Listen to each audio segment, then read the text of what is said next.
Hi, I'm Stephen Burke with Keller Williams Tampa Central. And I am Jessica Cialella with Loan Flight Lending here in Tampa. And today we're going to be talking about first-time home buyers. And I have quite a bit of first-time home buyers right now, and they are bombarding us with questions we're hoping to get answered in this video. So the first thing is you do not want to look for homes without a pre-approval or a pre-qualification. There's a big difference between a pre-approval and a pre-qualification. So explain the differences.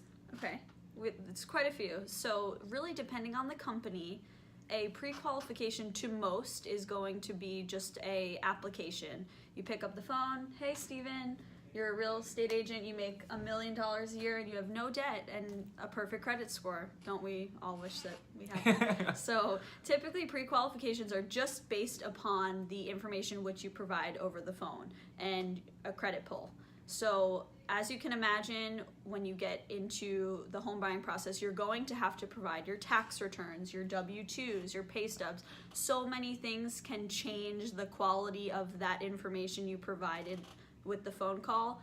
So you're going to want to back it up and verify the information, which is then a pre-approval. So pre-qualification, very preliminary, just based upon verbal information. Pre-approval, real deal, you're virtually pre-approved. You just need the loan to be presented to an underwriter to be approved. In such a competitive market with what we're seeing, listing agents and even agents working with buyers, they're going to want to see a pre-approval because there's no time to waste. So we just want to make sure it's good, it's clean, it's going to close. Exactly. And she does a great job at that, and it's a very thorough process. And for the real estate side of it, when I am working with a buyer, and it lets me know what they can afford. Right. So you don't want to be looking at $500,000 homes if you're only approved for $350,000. And that's a big difference, you know? So we want to make sure that we're making the best use of our time when we're together going out looking for properties and understanding that other factors that come into play as far as like HOA and CDDs and other things that we do have very frequently we see in Flood Florida. Insurance, yeah. So I want to make sure. And then what is the kind of like the timeline that people should expect for getting this done?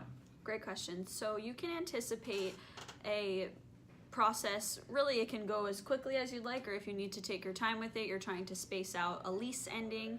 You're always going to want to set yourself up successfully to have, I would say, a 30-day window to begin looking, perhaps even 60 in some cases, 30 to 60 days. Your pre-approval, once you've been thoroughly pre-approved, is good for 60 days. So that piece of paper will grant you the shopping privileges for that 2-month span. Now, if something came up, if you need more time, we just have to verify that everything in your financial, life has stayed the same. No new debts that you've taken out. You didn't finance a boat. You didn't get a new car. That is a that. big no-no. Don't finance furniture before you have the house. Exactly. We see that a lot. Yeah, we don't want to do that.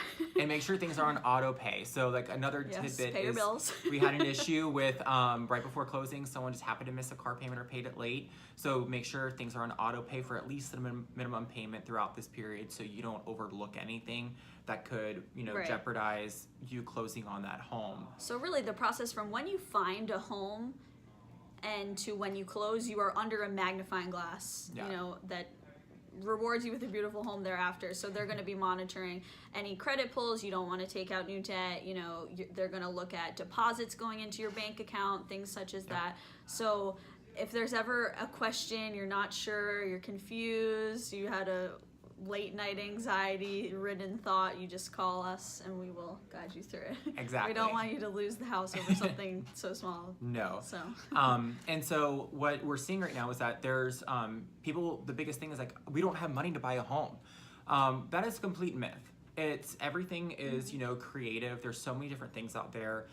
Jessica and I, we've had people that close on homes with no money out of pocket. And we kind of do that by working together and being in close communication. Right. And the biggest thing is that there is still some grants and incentives and, for first-time home buyers out there. So that's what Jessica is an expert in, and she's more than happy to help you go out there and see what you qualify for. And that's really the vital importance of being pre-approved. Of course, you want it to be done in a quick manner, but that time will help you understand, you know, what loans you're going to be getting yourself into. Do you need gift funds from a family member? Should we get them beforehand? Are we, you know, doing it right on the spot the day of contract? Can the seller cover some closing costs? We get into all of that stuff. There's ways to really, we're problem solvers. We can be as creative, you know, as we need to be with the process, and especially veterans, VA loans. It breaks my heart. I see far too many veterans that are renting right now, and it's just so overpriced. And these, you know, VA loans, you can get into a house and get your escrow money back. You don't need, it's 100% financing. For the people far away, we do have USDA loans, not anywhere close to us right now, but the maps keep inching farther and farther away. But yeah, I mean, again, just a solution to anything that you can present us. There's so much out there to be used and taken advantage of, and even some people are fearful of what their options are. They don't know where to turn, and sometimes they think that they're wedged into one program, that's their only option, but there's so much flexibility to be had, so you know. And so it's fantastic, and if you have any questions about that, Jessica and I are both available. I always try to at least get some of the closing costs, which we are going to do another video on what are closing costs, and get that covered by the seller. And working as with a buyer's agent like myself, I don't cost you anything. So that's another myth that people have, is that they think that working with an agent helping them find a home, that like we don't have any money to buy the home, and plus we have to pay an agent. No, the seller of the home pays the commission for the realtor. So I recommend, you know, going through using someone's professional that is a buyer's agent who knows what they're talking about and understands your financial situation, and to helping you put the pieces together so that way you can become a homeowner. And if you have any questions, you know, Jessica and I are always here to answer anything, and our contact information will be attached in the video. And we're we not look forward cool to enough working for a with you. swipe up yet, but we will. Swipe up. I know. Swipe up to subscribe to our channel. Well, have a great day. Take care.